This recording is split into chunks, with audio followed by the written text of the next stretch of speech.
SBS 비즈 시청자 여러분 주목하세요. 어려운 주식 투자가 쉬워지는 방법. 실시간 주식 정보 무료 추천주 제공.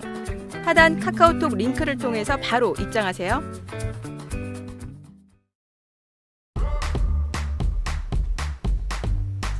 글로벌 증시 폭락을 불러온 미국 경기 침체 우려가 일부 해소되면서 국내 증시 역시 회복세를 보였습니다. 하지만 대내외적 변수가 산재한 상황에서 하락에 대한 불안감은 좀처럼 사그라들지 않고 있는데요. 극심한 변동성으로 투자의 난이도 역시 높아진 지금, 다음 주 증시 전망과 대응책 면밀히 살펴보도록 하겠습니다.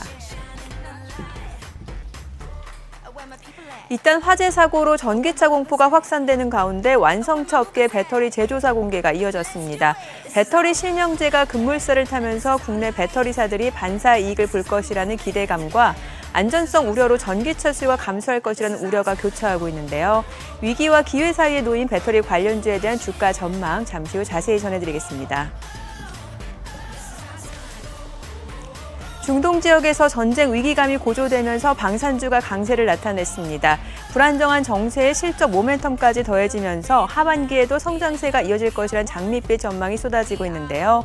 호황기를 맞은 방산주 가운데 지금 포트에 담아둘 1순위 주식, 잠시 후 5스타와 엄선해보도록 하겠습니다.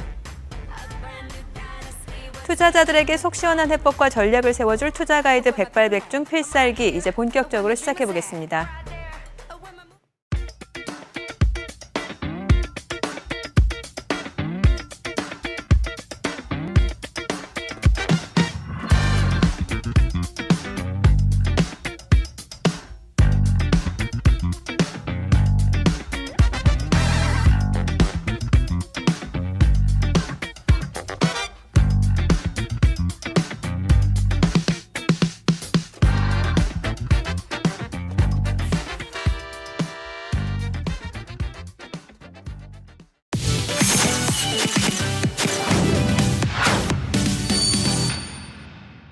주식시장을 뜨겁게 달군 이슈들을 다각도로 분석, 수익으로 이어지는 특급 전략까지 세워드리는 이슈줌 시간입니다.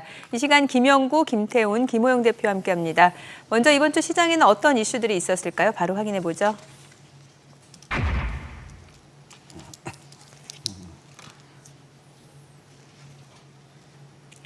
이번 주 이란과 이스라엘 간의 긴장감이 재차 고조되면서 방산주가 강세를 나타냈습니다. 최근 글로벌 증시 폭락 요인 중 하나였던 중동 리스크가 또 방산주에는 오히려 호재로 작용한 모습이죠. 네, 일단 이스라엘이 팔레스타인 가자 지구내 피난민들이 모인 학교를 폭격을 하면서 하마스를 넘어서 이란과 헤즈볼라를 자극을 했고요. 미국은 이제 중동에 유도미사일 잠수함을 배치하겠다고 밝히면서 중동 불안감이 다시 고조되면서 증시에는 변동성이 왔지만 방산주에는 오히려 매수세가 몰렸습니다. 방산주는 이처럼 전쟁 소식이 들릴 때마다 항상 수혜주로 거론이 되면서 매수세가 몰리곤 하는데 특히 이전에는 북한의 도발이라든지 이런 단발성 이슈에 따라서 움직였다면 최근에는 K 방산주가 성장을 하고 영역을 넓히면서 각국의 분쟁이 나올 때마다 수혜를 입는 종목으로 분류가 되면서 상승이 나오곤 합니다. 하지만 이런 분쟁이라든지 전쟁, 그러니까 지정학적 리스크에 의한 영향은 단발성으로 봐야 되겠고요. 무기 수출 등의 실적에 기반한 이제 업황 전체적인 성장세에 더 우리는 무게를 두고 봐야 될 것 같습니다. 네, 말씀해 주신 대로 불안정한 정세뿐만 아니라 실적 역시 방산주의 주가를 끌어올렸는데요. 다수의 기업들이 2분기 역대 최대 분기 실적을 기록하기도 했죠. 네, 호실적입니다. 국내 방산기업들이 2분기 눈부신 실적을 보여주었는데요. 4대 방산기업인 LIG 넥스원, 하나 에어로스페이스, 한국항공우주, 현대로템 이렇게 4개 기업이 합산 영업이익이 2분기에 5,950억 원을 기록했습니다. 지난해는 1,988억 원을 기록했는데요. 무려 3배나 증가한 호실적입니다. 이렇게 호실적의 배경에는 동유럽과 중동에서의 무기 수출 증가가 주요 원인으로 들 수 있는데요. 아직까지도 수주 잔고가 역대 최고이고 그리고 최초로 미국 수출도 바라보고 있기 때문에 기대감은 아직도 현재 진행형이다 이렇게 볼 수 있겠습니다. 네, 이런 가운데 올해 들어서 주요 방산주들 역시 놀라운 상승률을 기록하기도 했는데요. 특히 한화 에어로스페이스, 현대 로템, LIG 넥스원의 강세가 두드러졌습니다. 한화 에어로스페이스의 경우 올해 100%를 훌쩍 넘는 주가 상승률을 기록했지만 증권가에서는 여전히 또 목표 주가 상향 조정하고 있죠. 네, 맞습니다.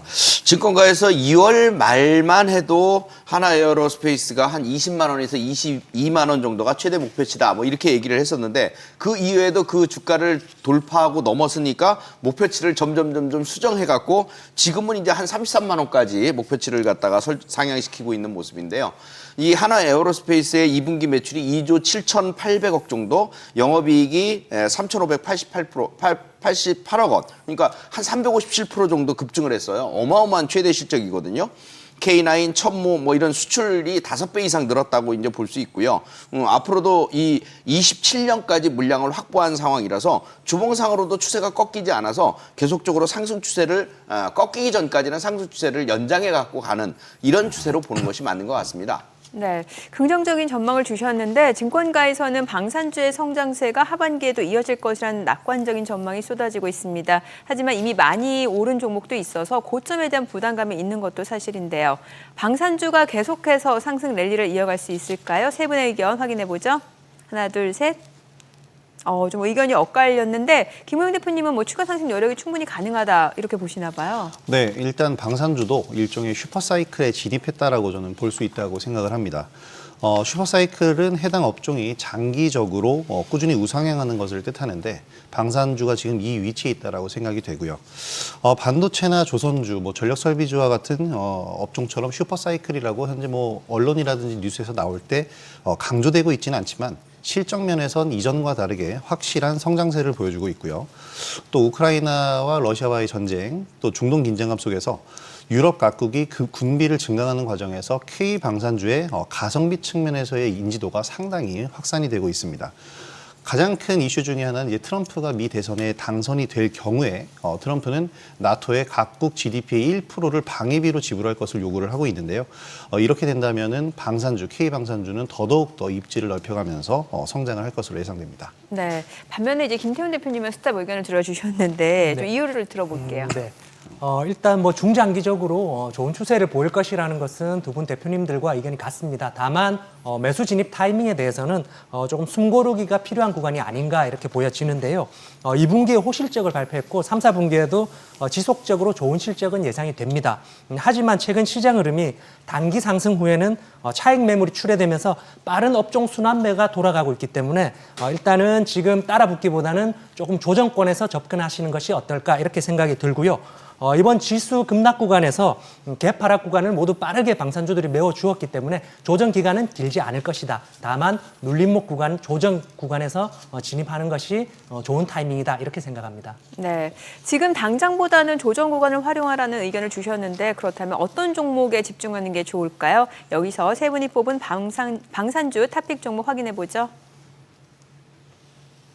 김영구 대표님은 현대로템, 김태훈 대표님은 한화시스템, 김호영 대표님 현대로템. 두 분은 지금 최근에 신고가 경신한 종목 현대로템을 탑픽으로 좀 보셨는데 상승 추세가 좀 계속해서 이어질 수 있다고 보시나 봐요. 현대로템은 쉽게 얘기해서 1+1입니다. 네. 본업도 잘하고 있고 거기다 K2전차의 수주도 9월 달이면 또 결정이 날 거고 그러니까 결국은 보너스 점수가 많은 그런 기업이라서 지금 그 세네 종목을 이렇게 비교를 해봐도 단연 탑으로 올라오고 있어요. 하나에어로가 쉽게 얘기해서 지금 조정 구간 속에서 조금씩 올라가는 반면 이 아이는 팡팡팡 튀어가는데 이유가 있어요. 실적 자체도 분기 매출액이 1조 원을 돌파하는 것은 처음이고요. 영업이익도 1천억 돌파는 창사 이래 처음입니다. 그 정도로 실적이 좋아지고 있고요. 이 폴란드의 배정액이 30% 늘어났는데 여기에 또 우리 그 MSPO 국제방위산업전시회 여기서 열리는 데에서 또 추가 수주도 이어질 것으로 보여져요. K2전차에 대한 개념이고요. 그다음에 전동차 부분이 전체 수주 잔고의 70%를 넘어가고 있어요. 본업을 잘하고 있다는 얘기죠. 그래서 7월에만 전년 매출의 23%의 신규 계획을 했으니까 결국은 실적이 실적을 키우면서 주가도 상승을 시키는 그런 꼴이다. 이렇게 볼 수가 있겠어요. 목표가는 결국 5만 5천 원 근처까지 근처까지 왔는데 6만 원 선 돌파까지도 충분히 가능해 보이는 그런 종목이다. 이렇게 볼 수 있겠습니다. 네, 김태훈 대표님은 하나시스템을 탑픽 종목으로 보시네요. 네, 그렇습니다.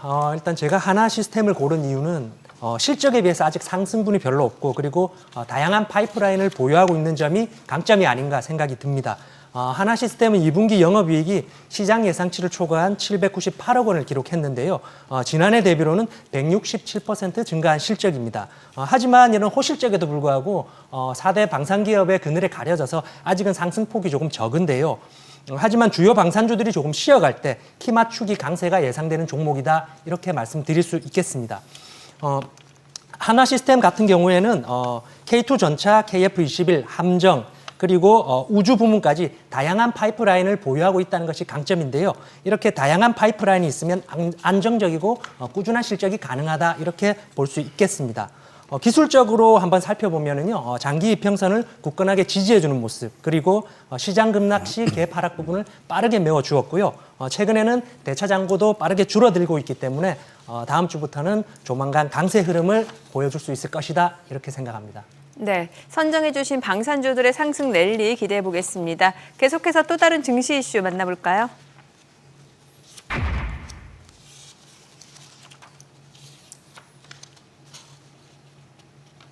네, 최근 이딴 화재로 전기차 포비아가 사회적 문제로 떠올랐습니다. 전기차 시장의 캐즘에 더해서 화재 공포까지 확산되면서 위기감이 고조되고 있는데요. 정부 역시 빠른 진압에 나서는 모습입니다. 전기차 공포를 잠재우기 위한 일환 중에 하나로 또 배터리 제조사를 공개하기로 했죠. 네, 그렇습니다. 일단 정부가 국내에 보급된 모든 전기차 제조사에 배터리 정보를 다음 달까지 공개할 것을 권고하기로 했습니다.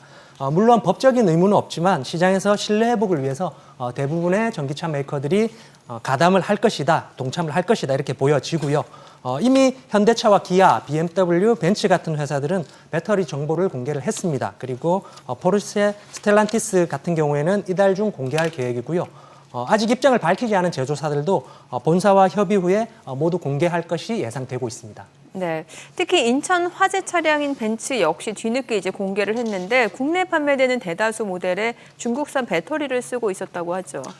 그렇습니다. 이번에 화재가 났었던 벤츠 EQE 차량이 당초 언론을 통해서는 CATL 배터리가 탑재가 됐다고 발표가 됐는데요. CATL도 중국산 배터리이긴 하지만 테슬라를 주력으로 납품하고 있는, 인정해 줄 수 있는 기업이라고 봤을 때 중국산 배터리여도 CATL이라면 인정을 해줄 수 있었지만 나중에는 세계 10위권인 중국의 파라시스 배터리가 탑재된 것으로 알려지면서 벤츠 역시 이제 배터리 제조사를 모두 공개할 수밖에 없었습니다. 물론 CATL이나 LG 에너지 솔루션, SK온 등 다양한 배터리를 이제 벤츠 모델에 탑재를 했는데 문제는 모델별로 일괄 탑재한 것이 아니라 같은 모델에서도 트림별로 이 배터리 제조사가 다른 것이 확인이 됐습니다. 일단 결론적으로 말씀드리면 국내에서 판매된 벤츠 전기차의 30% 이상이 CATL이 포함되지 않은 중국산 파라시스 제품으로 확인이 됐습니다. 네, 이번 주 정부의 대책 마련 소식에 이제 배터리 관련주가 들썩였는데요. 특히 전고체 배터리 관련주가 급등세를 보여줬는데 전고체 배터리가 폭발이나 화재 위험을 줄일 수 있는 대안으로 주목을 받고 있죠. 캐즘 현상에 풀죽었던 2차 전지에 대한 희망이 좀 싹트고 있다, 이렇게 보여지는데요. 인천 폭발 사고 이후에 전기차 공포증에 대한 확산세가 퍼지고 있거든요. 전고체 배터리의 개발하는 종목들의 급등이 일어났던 것도 그런 이유들 때문입니다. 아마 13일 날 뭐 한농화성이나 CIS 이런 종목들이 강세를 보였던 것도 그런 이유들 중에 하나고요. 그런데 대다수 전기차에 사용되는 리튬이온 배터리 있죠. 이것은 어쩔 수 없는 현상이라고 보여져요. 그래서 이것을 대응할 수 있는 것이 이제 화재가 좀 덜 나고 화재가 안 날 수 있는 이런 쪽을 개발하는 쪽이 바로 전고체 배터리 쪽이거든요. 그래서 안정적인 화재 위험이 없는 낮은 이런 쪽에 개발하는 종목들이 좀 움직일 가능성이 높다고 보여집니다. 그래서 전고체 배터리 섹터는 앞으로도 이런 화재라든가 이런 취약한 현상이 나타날 때마다 움직일 수 있는 가능성이 높다는 점을 체크해 주시면 되겠습니다. 네, 이번 이슈가 국내 배터리 업계에 득이 될지 독이 될지 이목이 집중되고 있는데요. 국내 배터리사가 중국에 비해서 높은 기술력을 갖추고 있는 만큼 반사 이익을 거둘 것이란 기대감과 제조사를 떠나서 배터리 전체에 대한 불신론으로 번지며 모두가 손해를 볼 것이라는 분석도 조심스레 제기되고 있습니다. 관련해서 저희가 사전에 SBS 비즈 증권 유튜브 채널을 통해서 설문조사를 진행했는데요. 배터리 실명제가 K배터리의 독이 될까 득이 될까라는 물음에 반사이익이 기대된다라는 의견이 압도적으로 높았습니다. 이번 위기가 배터리 업계 전화위복의 계기가 될 수 있을지 궁금한데요. 관련해서 여기 계신 세 분의 의견 확인해 보죠. 반사이익이 기대된다, 두 분 의견 주셨고 김호영 대표님은 2차 전지 관련주에는 독이다. 악재일 수밖에 없다 이렇게 보시나 봐요. 일단 가장 중요한 문제는 전기차의 수요가 회복이 돼야 되는 것인데 올해만 하더라도 전기차의 수요는 계속 감소하고 있고 테슬라 실적도 계속해서 감소하는 모습입니다. 회복되는 시점이 내년 연초를 시장에서는 업계에서 예상을 하고 있는데 지금 이러한 문제들이 계속해서 불거진다면 어떤 제조사의 어떤 배터리를 쓰더라도 액체 전해질로 이루어진 이 2차 전지의 사고 위험성은 항상 존재를 하게 됩니다. 그렇기 때문에 소비자들에게 안 좋은 인식을 심어주고 전기차 수요 자체가 좀 감소를 계속 이어가게 된다면 2차 전지 관련 기업에는 대부분 악재일 수밖에 없다고 생각을 하고요. 이번 이슈는 그동안 전기차 안전성의 최대 문제인 화재에 대한 부분, 이 부분이 초점이라고 보시면 되겠습니다. 우리가 익히 알고 있는 2차 전지주들 대부분은 뭐 소재 관련주들인데 이번에 이슈로 인해서 부각되는 수혜를 입을 만한 종목들은 대부분 화재 예방과 이후 대책에 대한 관련 기술을 가지고 있는 종목들입니다. 이제 전기차 포비 확산으로 전기차에 대한 공포심 때문에 수요 회복에 어려움을 겪는다면 이 2차 전지, 기존의 2차 전지 자체를 좀 개량을 해주거나 좀 안정감을 주고 또 충전해서 완속 충전을 했을 때에도 과충전을 방지할 수 있는 이런 기술력을 도입을 해야 될 거고요. 이런 충전 관련주라든지 완전한 해결책이 될 수 있는 대책인 전고체 배터리 관련주들이 더 부각될 것이라고 생각됩니다. 네. 반면에 이제 두 분은 이제 반사이익이 기대된다 이런 의견이시네요. 네, 반사이익이 기대된다 이렇게 보여집니다. 일단 벤츠 전기차 화재로 전기차에 대한 불안감이 좀 높아져 가고 있지만 벤츠사에 사용된 배터리가 중국산 배터리입니다. 그래서 오히려 국내 배터리 제조사에게는 기회의 장이 될 수 있다 이렇게 보여지고요. 실제로 벤츠 전기차 화재 이후에도 국내 2차 전지 관련주들은 주가가 크게 빠지지 않았습니다. 네, 그 이전에 이미 지속적으로 주가가 많이 하락을 했기 때문에 주가가 빠지면 악재에 사겠다는 저가 매수세가 존재했다 이렇게 보여지고요. 그리고 최근 해리스 지지율 상승으로 인해서 또 2차 전지가 더 강세를 보일 수 있다 이런 인식이 작용한 것이 아닌가 이렇게 보여집니다. 또한 벤츠 화재로 인해서 국내 배터리사들이 반사적 이익 기대감도 어느 정도 작용이 한 것이 아닌가 이렇게 볼 수 있겠는데요. 일단 수혜 섹터는 아무래도 화재 위험에서 자유로운 전고체 배터리 섹터가 주요한 수혜 섹터가 되지 않을까 이렇게 생각됩니다. 네, 참고하시기 바라고요. 더 많은 실시간 투자 정보가 필요하시다면 검색창에 SBS 비즈의 재테크존 크존을 검색하세요.